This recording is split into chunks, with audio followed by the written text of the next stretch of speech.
सहारनपुर गंगो विधानसभा क्षेत्र के जौनखेड़ा गांव में विकसित कृषि संकल्प अभियान में विधायक कीरत सिंह ने किसानों से संवाद किया और साथ ही अंबेहट्टा मंडल की कई विकास परियोजनाओं का उद्घाटन भी किया। विधायक कीरत सिंह ने इस राष्ट्रव्यापी अभियान के महत्व पर प्रकाश डालते हुए कहा कि यह पहल किसानों को आधुनिक कृषि तकनीकों, विभिन्न सरकारी योजनाओं की जानकारी सीधे उनके द्वार तक पहुंचाएगी।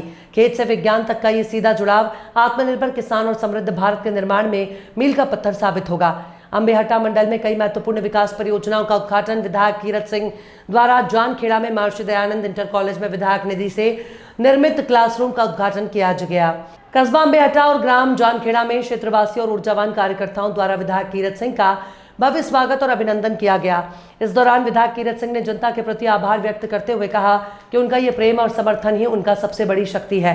विधायक कीरत सिंह ने क्षेत्र के चहुमुखी विकास के प्रति अपनी प्रतिबद्धता दोहराई।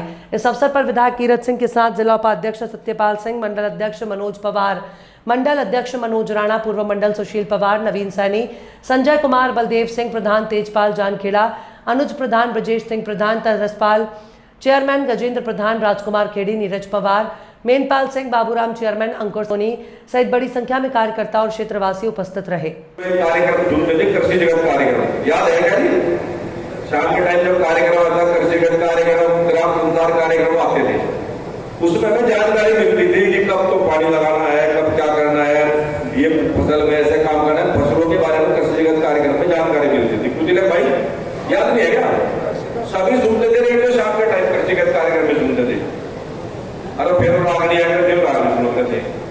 तो जो कृषि जगत कार्यक्रम जो हम रेडियो में सुनते थे, उसी का ये रूप है कि हमारी सरकार, आप सब, हम किसान भाइयों के बीच, हम सब किसान हैं, किसान के बीच कृषि विभाग के सभी बड़े अधिकारी आकर के अपनी बात रखते हैं और हम उनसे रूबरू होकर के बात करें। मगर उसमें एक कमी मुझे जो नजर आ रही है, उसमें कमी क्या है कि हमें जागरूक होना चाहिए। गुरु जी, जब तक जागरूक नहीं होने हम किसी भी क्षेत्र में, तब तक हमें उस क्षेत्र की कोई जानकारी नहीं होगी। अब कृषि विभाग के अधिकारी हैं, ये अपनी फॉर्मेलिटी कर देंगे, अपनी बात बता देंगे, भाई ऐसी ऐसी योजनाएं हैं, ये काम करने से ये लाभ होगा, ये काम करने से ये लाभ होगा, इस समय पे ये काम करना चाहिए। कृषि विभाग की अनेक योजनाएं हैं। जब से 2014 से मोदी जी देश के प्रधानमंत्री हैं, 2017 से योगी देश के मुख्यमंत्री हैं, कृषि विभाग ने बहुत ऊंचाई छुई है, बहुत योजनाएं हैं। इतनी योजनाएं हैं कि सारी योजनाओं को ना तो अधिकारी बता सकते, किसान कल्याण की जो योजनाएं हैं नए ये अधिकारी गिनवा सकते हैं, और आपको गुणवत्ता भी जानते हैं। इतनी सब्सिडी, इतनी छूट। अब एक मेरे बात ध्यान आ रही, अब एक सोलर पैनल, सोलर ऊर्जा का जो अभियान चला हुआ है, इसमें कितनी छूट है जी? 60% छूट है जी। यानी कि 100 रुपए मतलब 40 रुपए हमने देने, 60 रुपए सरकार देती है। और वो बहुत बड़ा अभियान है, उसमें बिजली के क्षेत्र में बड़ा लाभ मिलता है और ट्यूबवेल बढ़िया ऐसे मई जून के महीने में तो जबरदस्त काम चलेगी। तो बहुत सी योजनाएं हैं कृषि विभाग की जो हमें अनुदान के रूप में, सब्सिडी के रूप में, छूट के रूप में हमें मिल रही है, मगर हम उनका लाभ नहीं उठा रहे हैं। उसमें कमी हमारी जागरूकता की है। थोड़ा मेरा अधिकारियों से भी कहना है कि ये भी सरल भाषा में सहयोग करें। एक किसान किसी चीज के लिए, मान लीजिए उसकी किसान सम्मान निधि नहीं आ रही सही तरीके से, उसकी कोई जानकारी या किसी कमी है, किसान सम्मान निधि उसके खाते में नहीं जा रही, मगर उसका उसकी सबका सहयोग होना चाहिए, जिससे उसे आसानी से उसकी मिलती है। अधिकारी से मैं कहना चाहूंगा, जब तक परस्पर आपस में तालमेल नहीं होगा किसानों का, कृषि विभाग के अधिकारियों का, तब तक अच्छे परिणाम नहीं आएंगे। कार्यक्रम भी होंगे, कार्यक्रम पहले भी हो रहे, आगे भी होते रहेंगे। हमारी जिम्मेदारी है कि हम जागरूक हो जानकारी करें। अभी डॉक्टर साहब ने अपनी बात रखी, बात रखने के बाद मैं देख रहा था कि उन्होंने अपना नंबर दिया। अगर कोई किसी किस्म की कोई बात करनी चाहता हो, कोई बात पूछनी चाहता हो, तो ये मेरा नंबर है। किसी ने भी नोट किया, मैं बीर साहब प्रधान जी की तरफ में देखो, मैं आपका पेंसिल भी नहीं है और ना ही कि मैं फिर फोन निकाला ना फोन नोट किया।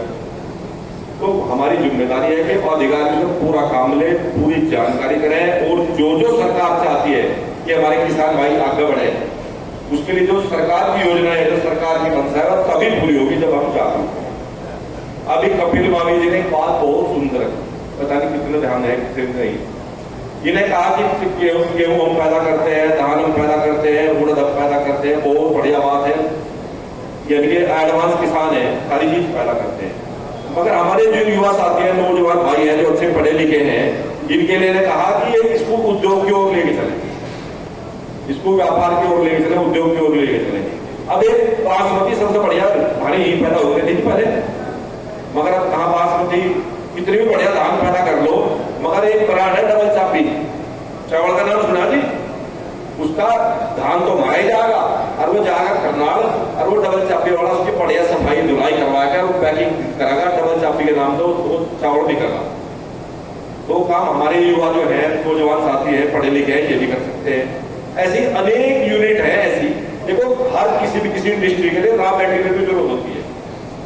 रॉ मटेरियल हमें वो इतने बड़े उद्योगपति नहीं है क्योंकि हमें उद्योग के बारे में ज्यादा जानकारी भी नहीं है, मगर खेती के बारे में जानकारी है। किसान तो नहीं, हम किसान के बारे में थोड़ा बहुत जानते हैं, थोड़ा बहुत जानते हैं। तो जिस इंडस्ट्री का रॉ मटेरियल हम स्वयं पैदा करते हो तो उस इंडस्ट्री के लिए तो बढ़ ही सकते हैं। तो कपिल की बात बहुत अच्छी लगी मुझे भी।